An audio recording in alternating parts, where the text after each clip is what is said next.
ditekankan lagi mungkin Mbak Sofia terkait dengan manfaat pentingnya untuk pembuatan peta proses bisnis ini tuh seperti apa, Mbak? Oke, Mas Sekar.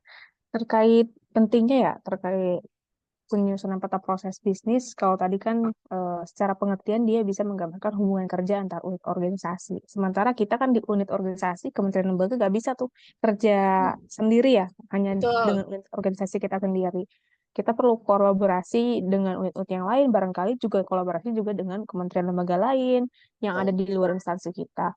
Jadi sebagai pedoman juga kita dalam melaksanakan kegiatan, pelaksanaan kegiatan kita itu harus seperti apa gitu. Terus juga bisa juga sebagai apa ya, alat detektor gitu, kesehatan organisasi kita seperti apa ketika kita menyusun. Oh ternyata selama ini tuh ada permasalahan ya di internal proses operasional kita gitu kan, ada tumpang tindih kah, atau ada misalkan ada apa namanya, penyusunan atau kegiatan atau pelaksanaan kegiatan yang cukup mengambil waktu yang lama dan sebagainya. Jadi pertama bisa menjadi pedoman, kedua juga bisa menjadi tools kita untuk bisa mengevaluasi kementerian atau lembaga kita sendiri. Kayak gitu.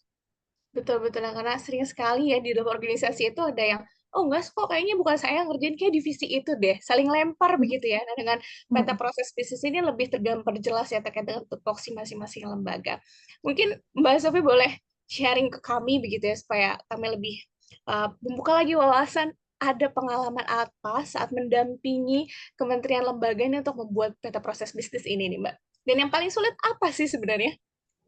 Oke, jadi mungkin kalau secara pengalaman kami, karena kan kita mendampingi berbagai kementerian ya. Kalau kita mendampingi BKN contohnya, berarti kita harus bisa paham kacamatanya BKN itu seperti apa. Kalau kita mendampingi Lapan gitu kan, kita harus bisa paham, oh Lapan itu pekerjaannya apa sih, program kegiatannya apa saja. Jadi kadang kita jadi seorang apa namanya, seorang ASN terkait kepegawaian, kita menyesuaikan gitu. Jadi kita harus bisa jadi orang generalis gitu ya barangkali ya. Tapi mungkin pengalaman apa ya, ketika kesulitan penyusunannya barangkali karena memang peta proses ini merupakan living dokumen, kemudian juga perubahan dinamika organisasi di kementerian lembaga juga bisa beragam.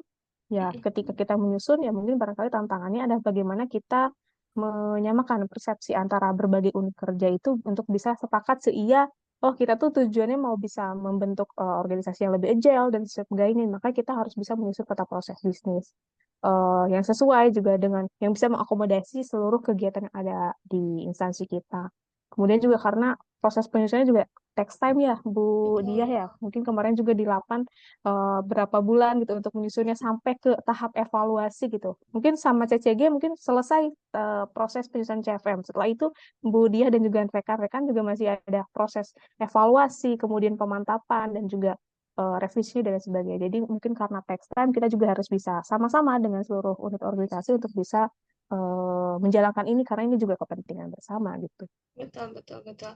Kepentingan bersama dan memang kalau dirasa butuh eksternal untuk membantu, kami siap membantu begitu ya Mbak Sofi ya. Iya, betul sekali. Mungkin ke Budiah nih yang kemarin baru bikin peta proses bisnis. Dia boleh dijelaskan berapa lama gitu kalau sama Cognoscenti berapa lama, terus lepas dari Cognoscenti berapa lama, dan dinamikanya seperti apa nih Budiah bikin peta proses bisnis ini?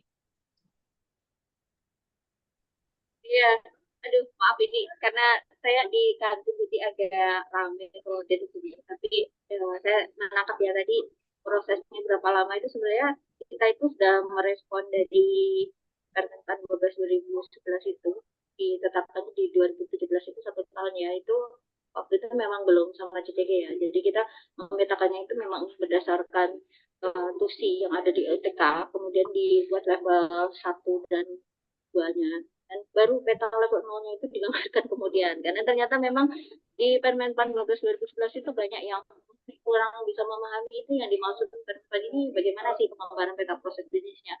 Barulah kita itu tercerahkan itu ketika bekerja sama dengan CCG dengan keluarnya Permenpan 19 2018 makin memperkuat lagi ternyata peta proses bisnis 3 dimensi itu diakomodir di situ dan ternyata memang Pak Martinez menjadi salah satu juga tim yang merumuskan kebijakan di Kemenpan sehingga itu nyambung sekali ketika kita bekerja sama di tahun 2018 kemudian 2019 kita sudah menetapkan peta proses dan subprosesnya, itu berlanjut sampai akhirnya penetapan di 2021. Memang waktu itu kita pecah-pecah ya, kita pecah-pecah, jadi kita tetapkan dulu peta proses dan subprosesnya, karena itu kan yang menjadi rumah utamanya dari si proses-proses atau kegiatan-kegiatan yang nanti itu ada di SOP Mikro ini, itu harus disepakati dulu.